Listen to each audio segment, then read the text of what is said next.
Hello, good people. Hello, my friends.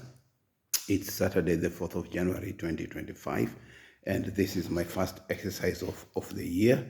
I stopped exercising just before Christmas for two reasons. One, because of the festivities, and two is because my family and I came down with COVID. Yes, COVID. And he thought that COVID had gone away. No, it hasn't. And it will not go away. COVID is still with us. People are vaccinated indeed. But those vaccines are not once in a lifetime thing. They wane with time. And all of us had been vaccinated, but all of us got it, including my 2 months old grandson.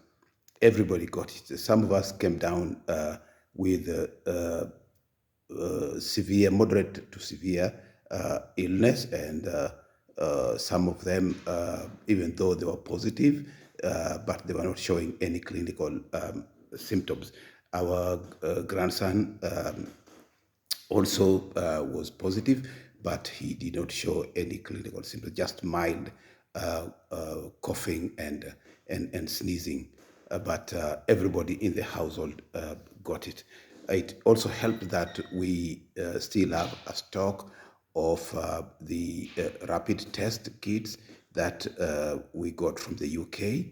So this is really helping. Now, why am I sharing this? Is just to let you know that that flu you have, which you don't think is COVID, is COVID. Uh, should you go get tested? Well, it depends on how serious you take your health. But so how did we manage it? We just took a concoction of turmeric and ginger and cloves and honey in warm water, and lots of fluids, lots of rest over the holiday season. And for that reason, we just celebrated within our residence on Christmas Day, Boxing Day, and the New Year Day. We didn't even want to go to church because we are responsible human beings, not wanting to expose anybody else. So we kept on testing until all of us stopped shedding the virus, and we all turned negative. So yes, we're healthy, but COVID is there and it will stay with humanity.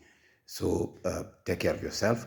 And when you go to visit people, when you have the flu, not just COVID, but even the normal flu, please wear your mask, protect yourself and protect your loved ones and protect other people. So yes, I've just finished 1 hour. I've done 7,200 steps, 6.2 kilometers, and I have lost 401 calories. So this is my regimen. I didn't overexert myself today, taking things slowly. Now, going on with my story, my last post was I am at the Kenya Polytechnic. I'm doing my higher national diploma, and I'm staying at the men's hostel in South C, South B, South B. So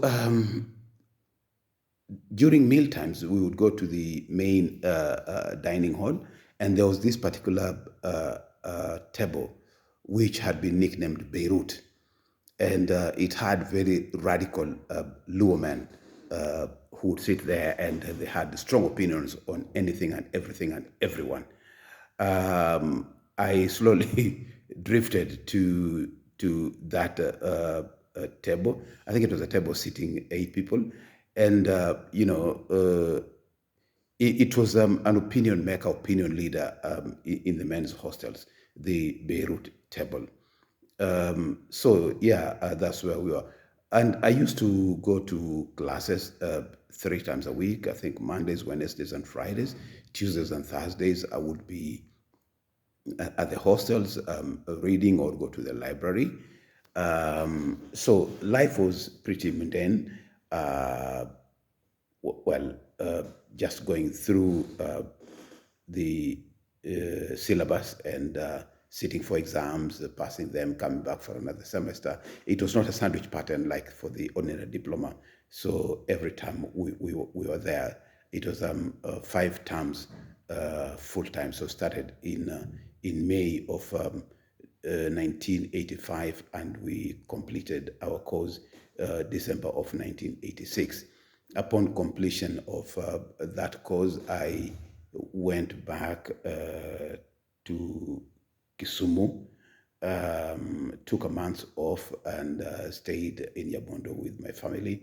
And after that, 1987 January, went to Kisumu, got a house in Manyata, moved my things from the village back to Kisumu.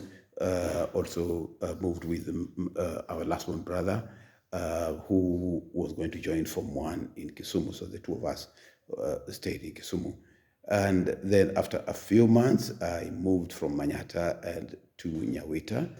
I think that was around March of 1987. And so February or January, while at the office, lunchtime, I see this young lady who has got a striking resemblance to a sister-in-law of mine. And it's lunchtime, I'm there, don't have any money for lunch. Say, hey, hello, how are you? I'm fine. She said, fine. You resemble somebody I know. She said, who? And I tell her. She said, yeah, that's my sister. And being the cheeky young man that I was, I said, that was my entry line. And I said, can you lend me some money? Can you give me some money? She said, how much do you want? I said, give me 10 bob. She gave me 5 bob. She said, I'm lending you this 5 bob. This was for my lunch. There used to be a 5 shillings coin. I haven't paid back that money 37 years down the line. But anyway, suffice to say that she became my girlfriend. And a month down the line, that was in April, we started staying together as man and wife. This was after we talked, and we agreed that we were going to start living together as man and wife. And she went home to seek the permission of her parents, and her parents allowed her, gave her permission to come stay with me. I also told my mother, who was okay with that. And I told her everything about myself except one thing. And that one thing that I forgot to tell her came back to haunt me years later. You should be honest with the person that you're going to spend the rest of your life with, and tell them everything about you, about your past life, and any other thing that they need to know. So yeah, so that's how we got married, 1987. Stayed together, struggled through life. 1988, February 29th was a leap year. We got our firstborn son at the New Nyanza General Hospital, popularly known as Russia. We were charged a whopping 20 shillings maternity fee. And I think the office paid that. During those times, they still were the civil servants clinics, and civil servants had what was called known as the sick sheet, and bill approvals. The office would pay those. NHIF, I think it was there, but it wasn't that popularly known or widely used at that time. The health system in Kenya was working at that time. So February 29th, 1988, we got our first child. 1989, we got our second child, a girl. And after 9 months, that girl fell ill, and she passed on.